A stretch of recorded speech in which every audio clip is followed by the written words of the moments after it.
So I wanted to take a few minutes with this video to talk about 4 interesting PlayStation 5 stories, and if you could hit that like button on the video, thank you to those that do it, and as always, it's very much appreciated. Now, the stories I wanted to dive into today includes a big change at PlayStation, PlayStation Showcase Part 2, new PlayStation 5 game performance update now live, and Sony's big picture feature. First, yes or no, do you want another PlayStation Showcase this year or not? There's been rumors about a second showcase this year from PlayStation, and I'm personally all for it. As you guys already know, their first-party studios have been quiet for some time now, years at this point, but that's just how I personally see it. What about you guys? So comment below yes or no if you want another PlayStation Showcase this year or not, or you don't care. Let me know down in the comments below. Now, diving into the first story of the video, a big change at PlayStation. Reading from Video Game Chronicle, Sony Interactive Entertainment has lost its PlayStation Mobile boss 2 years after the division was established.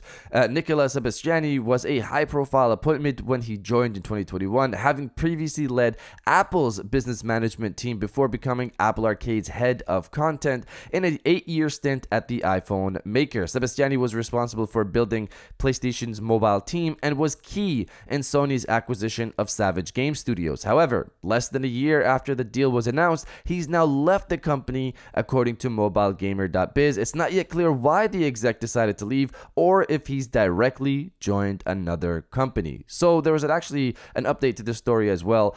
Chris Davies and Olivier Courtemanche, hopefully I said that correctly, have both been promoted to co-heads of PlayStation Mobile Studios.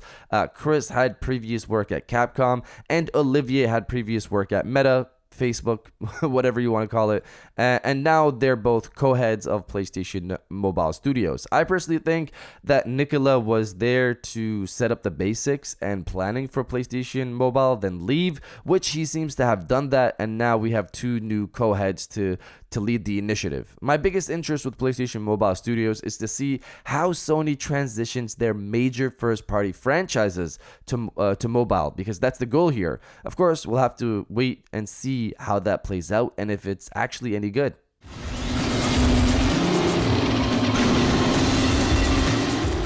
Now, diving into the second story of the video, PlayStation Showcase Part 2. So, the story here really is that a user named BigPan on Chinese website bbs.a9vg claims to have spoken to Sony's director of China game production, Bao Bo, and he confirms that there's a second PlayStation Showcase. The user BigPan stated this on the Chinese website: "In the offline lecture, I chatted with Mr. Bao of China Star, and there were a few points. 1, it is basically confirmed that there will be a showcase level press conference this year. 2, at least one Chinese star has a Ming Dynasty overhead, an Oriental fantasy, and a pure Western fantasy game that has not been published." So from what I understand from reading around, he states that there will be another showcase this year, and that there are 3 China hero projects to be revealed, which he mentions in the second point from my understanding. Now, right off the bat, I have no clue why Sony's director of China game production would let it slip that there's another PlayStation Showcase. That's one. That one confused me when I found out who this person was. And 2, if he did indicate there would be another event that will announce these China hero projects, who's to say this isn't just a state of play where they're going to announce these? That's really my thoughts on this. I've seen it spread around, but we still have Colin Moriarty of Sacred Symbols stating not too long ago that he's heard a second showcase is coming this year, so we still have that. But you guys let me know if you think Mr. Bao actually let it slip that there's a second showcase this year or not. Let me know down in the comments below. Somebody come in.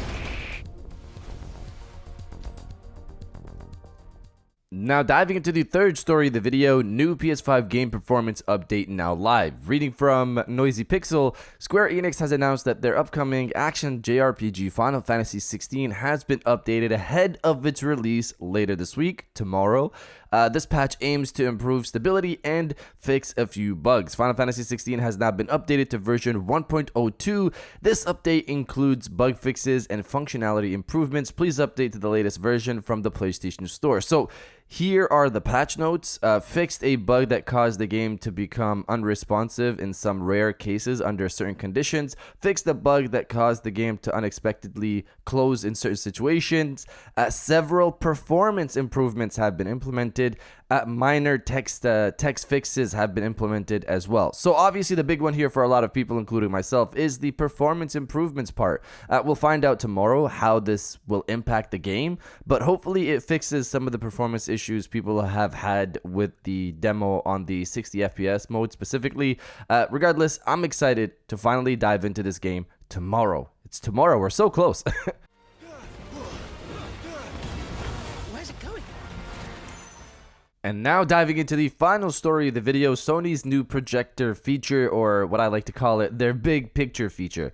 Reading from Game Rant, Sony Interactive Entertainment recently unveiled a patent regarding the creation of a possible system that would allow a gamer to play cloud games remotely using only a controller and a projector. This is just one among the many recent patents filed by Sony regarding technologies that may give it an edge against its competitors, and it seems to mark the company's growing interest in the cloud gaming market. Now, a new patent filed by Sony showcases what could be a system for remote play using a local projector. This new technology would allow a gamer to use a special controller to stream games from the cloud directly into a projector without needing a console or screen. According to the document, the controller would have a motion sensor, work in a fully wireless way, and be fully integrated with the projector. So, I'll be honest, based off the image, it looks like this is an app you download on your projector system and stream games like that. But how Game Rant describes it, because they never seem to link their source patent for some reason, they seem to indicate that the controller itself is what's connecting to the cloud, and that is being streamed into the projector. I don't think that's what the image is showcasing. I think this is an app based off the image where it directly seems to point to the projector, then to the cloud, not the controller, then to the cloud. The controller actually just points to the projector itself.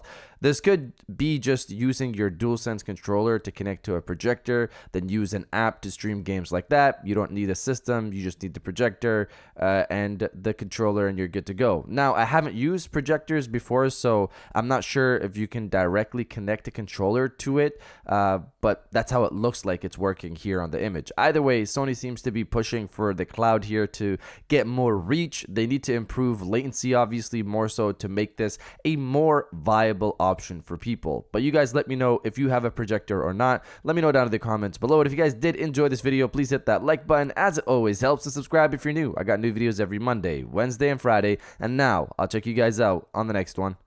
And welcome back to the after show. This is the part of the video where we have a little fun down in the comments below. If you're old, welcome back. If you're new, welcome. For today's thing, what I want you guys to do is the body, obliterate, destroy, and overall harass the comment section with Happy Final Fantasy Day. As you guys know, I don't have videos on Thursdays, so since we can't do this tomorrow, we'll do it now, and prematurely for tomorrow, for the excitement, for the hype. So if you're excited for Final Fantasy 16, destroy the comment section with Happy Final Fantasy Day, and I'll definitely heart those comments like I always do, because I appreciate everybody who stays to the end of my videos. And now I'll check you guys out on the next one.